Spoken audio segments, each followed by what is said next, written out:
இந்த உலகத்துல வாழ்றதுக்கு முக்கியமா 3 தேடல்கள் இருக்கு. என்னென்ன? வயிற்று பசிக்காக தான் எல்லாரும் ஓடுறோம் இல்லையா?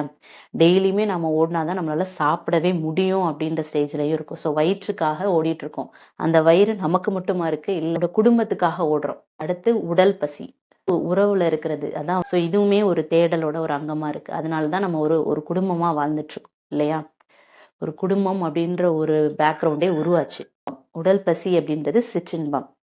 3வதா இருக்கு என்ன அப்படின்னா, ஆன்ம பசி. அதுதான் அமைதி, ஆனந்தம், பேரின்பம். அதோட தேடலோட அடுத்த அங்கமா என்ன இருக்கணும் அப்படின்னா, ஆன்ம பசி. அதான் அந்த அமைதி, ஆனந்தம், பேரின்பம், இறைநிலை உணர்வதற்கான ஒரு வழி. ஸோ இதையுமே நாம கடைப்பிடிக்கணும். அதுதான் நாம வந்த பர்ப்பஸ், மெயின் பர்ப்பஸ்.